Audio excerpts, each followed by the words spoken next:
రక్షకుడైన యేసుక్రీస్తు ప్రశస్తమైన నామములో మీ అందరికీ మా పరమ యెరూషలేం మినిస్ట్రీస్ ద్వారా హృదయపూర్వకమైన వందనాలు తెలియజేస్తున్నాం. దేవుని కృపా వాత్సల్యతను బట్టి ఈ ఉదయకాలము పరిశుద్ధ గ్రంథములో కొన్ని విషయాలు మనము ధ్యానించుకుందాం.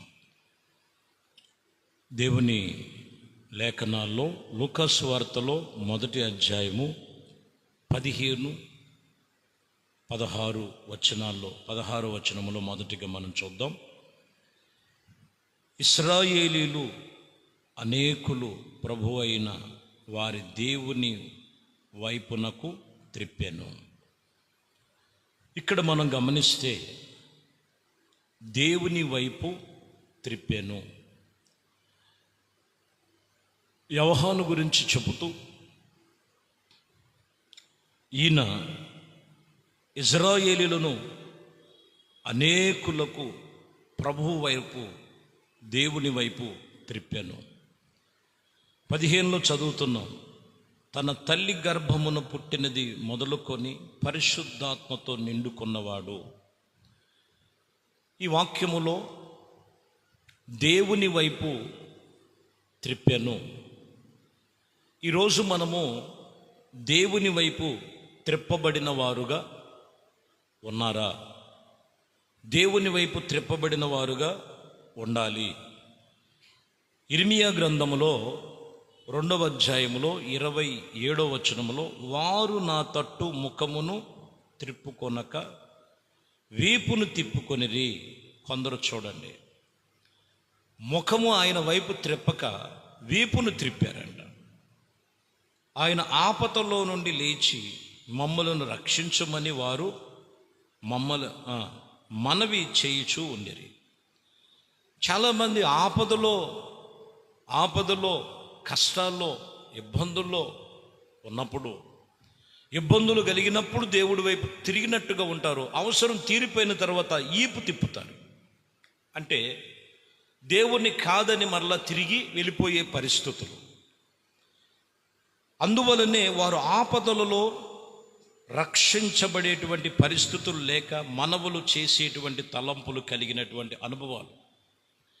ఇక్కడ చెబుతున్న మాట, నీ వీపు కాదు త్రిప్పవలసింది, నీ ముఖము త్రిప్పబడాలి. నీవు దేవుని తట్టు త్రిప్పబడాలి. నువ్వు దేవుని తట్టు త్రిప్పబడాలి. దేవుని వైపు నువ్వు త్రిప్పబడాలి. మలాకీ గ్రంథములో 4వ అధ్యాయం 6వ వచనము, నేను వచ్చి దేశమున శాపగ్రస్తులగునట్లు అతడు తండ్రిలైనను హృదయములలో పిల్లలను తట్టు, పిల్లల హృదయములను తండ్రి తట్టు త్రిప్పాను. ఇక్కడ మనం గమనించినట్లయితే శాపగ్రస్తమైనటువంటి ప్రజలు, అక్కడ తండ్రుల హృదయాన్ని తిప్పాడు. వాళ్ళ కుమారుల యొక్క హృదయములు తిప్పినట్లుగా రాయబడి ఉంది. ఎందుకంటే దేవుని వైపు త్రిప్పపోతే శాపగ్రస్తమైనవి లోకములో ఉన్నవి. యేసుక్రీస్తు లోకమునకు వచ్చి ఉన్నది అందరి హృదయము ఆయన మీద ఆనుకొని ఉండటానికి. అందరూ ఆయన వైపే త్రిప్పబడాలి.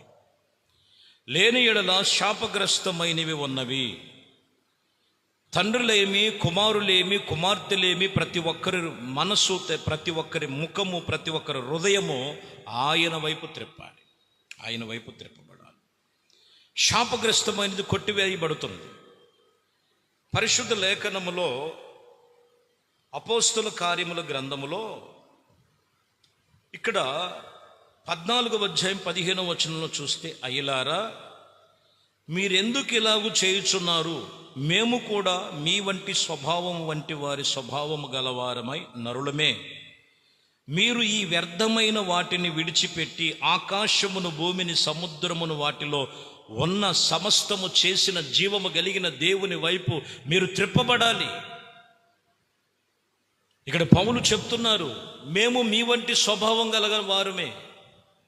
అక్కడ పౌలు కొన్ని కార్యక్రమాలు, అక్కడ దేవుడు అద్భుతమైన కార్యాలు చూసినప్పుడు ఏం పర్వాలేదు, దైవ కుమారుడు దేవుడే సాక్షాత్తు దిగి వచ్చారని వాళ్ళని దేవుడిగా చేసినప్పుడు ఎందుకు మీరు ఇలా చేస్తున్నారు? మేము కూడా మీ వంటి స్వభావం కలిగిన వారమే, కానీ వ్యర్థమైనవి ఎందుకు మీరు ఇట్లా చేస్తున్నారు? వాటిని విడిచిపెట్టి భూమిని ఆకాశమును సృష్టించినటువంటి దేవుని వైపు మీ మనసు త్రిప్పబడాలి.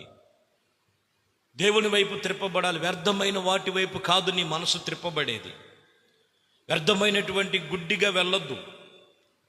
నీవు దేవుని వైపు త్రిప్పబడితే ఆయన నీ తట్టు తిరుగుతాడు. ఆయన దేవుని వైపు నువ్వు తిరగాలి, దేవుని వైపు తిరగాలి. ఈ స్వభావములో మనం చూస్తే మనుషులను దేవుళ్ళుగా చేస్తున్నప్పుడు పౌలు ఖచ్చితంగా ఖండించి, మేము మీ వంటి మనుషులమే, మాకు కాదు, సర్వశక్తి కలిగిన దేవుడు ఉన్నాడు, భూమి ఆకాశమును సృష్టించిన దేవుడు, ఆయన వైపు మీరు తిరగాలి, ఆయన వైపు మీరు తిరగాలి.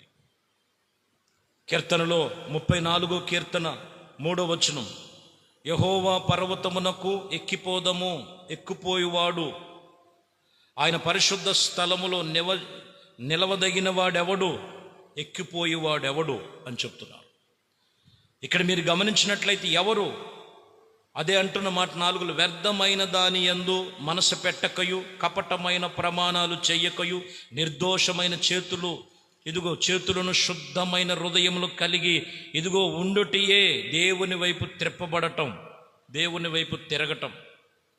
ఎవరుంటారు ఆయన పరిశుద్ధ స్థలము మీద? ఆయన పరిశుద్ధ స్థలములో ఎవరు? ఆయన పరిశుద్ధ పర్వతం మీద నివసించేవారు. ఎవరు ఆయన సన్నిధిలో నిలిచేవారు అని అంటే, కపటమైన మాటలు కాదు, వ్యర్థమైన ప్రవర్తన కాదు, ఇదిగో దేవుని సన్నిధిలో నిర్దోషమైన చేతులెత్తి శుద్ధాహృదయము గలవారై ప్రభు వైపు త్రిప్పబడిన వారుగా ఉన్నప్పుడు ఆయన చేసే ప్రతి కార్యములు వారు కనులార చూస్తారు. దేవుడు వాక్యము చెప్తున్న మాట, నీ మనస్సును దేవుని వైపు త్రిప్పబడాలి, జీవము కలిగిన దేవుని వైపు నీవు త్రిప్పబడాలని వాక్యం చెప్తున్నమాట. హెజ్కేల్ గ్రంథములో 1వ అధ్యాయములో 1:12 మనం చదువుతున్నాం. 1వ అధ్యాయం 12వ వచనంలో, అవయమును చక్కగా అవన్నీ చక్కగా ఎదుగుటకు పోవుచున్నది, అవి వెనకకు తిరిగి ఆత్మయు వెనకకు పోవుచు ఉండగా ఆ వెనకకు పోవుచుండును. ఇక్కడ గమనించాలి. ఇదిగో అవన్నీ చక్కగా చేయబడిన తర్వాత అవి వెనకకు తిరుగుగా ఆత్మ వెనకకు పోవుచున్నట్లుగా ఆ వెనకకు పోవుచుండెను. మీరు గమనించాలి. లోకములో ఏదో ఉందని మనుషుడు ఈరోజు భ్రమపడుతున్నాడు. ఒక్కసారి మనము దేవుని తట్టు త్రిప్పబడిన తర్వాత యేసు ప్రభువు వారు కూడా నా గటు మీద చెయ్యి పెట్టి, లోకము తట్టు మీరు తిరగకూడదు, మనము ప్రభుతో మనము కొనసాగించవలసిన వారమై ఉన్నాము, భక్తి శ్రద్ధల విషయంలో దేవునితో నిబంధన కలిగి ఆత్మ సంబంధమైనటువంటి మెలకువ కలిగి ప్రభుతో నడుచుకునేటువంటి నియమ నిబంధనల ప్రకారముగా ప్రభు సన్నిధిలో మనం తీర్మానము కలిగి ఉండాలండి వాక్యం చెప్తున్న మాట. కాబట్టి ప్రియమైన దేవుని బిడ్డలారా, యేసుక్రీస్తు నందు మనము ఈరోజు ఆయన తట్టు మనం తిరగాలి, ఆయన తట్టు తిరగాలి. ఈపిని చూపించినట్లుగా అవసరం అయిపోయిన తర్వాత మరి దేవుడికి గుర్తు లేకుండా, దేవుడంటే భయం లేకుండా బ్రతికేటువంటి బ్రతుకు కాదండి. నువ్వు ఆయన తట్టు తిరిగితే ఆయన నీ తట్టు తిరుగుతాడు. నీకేది అవసరమైనదో ఆయన అవసరమే కాదు, నీలో ఉన్న ప్రతి శాపాన్ని తీసేస్తాడు, చక్కని మార్గమును నడిపిస్తాడు. చక్కగా ఇదిగో ఉంచవలసిన చోటు, ఉండవలసిన చోటేదో దేవుడు నీకు బయలుపరుస్తాడు. దేవుడు నీకు అన్ని విషయములో కూడా ఆయన సదాకాలం నీకు తోడై ఉన్నాడు. ఆయన కృప మీకు తోడయుండి నడిపించి పరిశుద్ధపరచబడునుగాక. ఆమేన్. ప్రార్థన చేద్దాం. పరిశుద్ధుడా, ప్రేమ కలిగిన తండ్రి, ఈ ఉదయకాలము వాక్యముతో మాట్లాడి ఉన్నారు. ఇదిగోనైనా దేవుని వైపు తిరగండి, దేవుని వైపు తిరిగేటువంటి మనసు ప్రతి ఒక్కరికి దయచేయండి అయ్యా. ప్రభువు నొద్దకు వచ్చి తిరిగి లోకములోనికి తిరుగుతున్నారేమో, వ్యసనానికి తిరుగుతున్నారేమో, బలహీనతలకు తిరుగుతున్నారేమో, శరీరేచ్ఛలకు తిరుగుతున్నారేమో, లోకం అనేటువంటి పాపములో పడిపోతున్నారేమో, అట్టి వారిని విడిపించి మీ తట్టు తిరిగితే ఇదిగో మీ పరిశుద్ధ పర్వతం మీద నివసింపజగి పరిశుద్ధమైన జీవితము జీవింపచేసి ఈ లోకములో నెమ్మది సమాధానముగా జీవించే జీవితం అది మీ సన్నిధిలో ఉన్నదని ప్రతి ఒక్కరూ గమనించి మీ వాక్యములను బట్టి వారి మనస్సును ఈ ఉదయము త్రిప్పబడి ఆత్మ సంబంధమైన ప్రతి కార్యములు పొందుకునే కృపతో నింపమని నజరేయుడైన యేసుక్రీస్తు పరిశుద్ధ నామములో ప్రార్థించి వేడుకొనుచున్నాము తండ్రి. ఆమేన్, ఆమేన్. ప్రభు మిమ్మల్ని దీవించి ఆశీర్వదించునుగాక.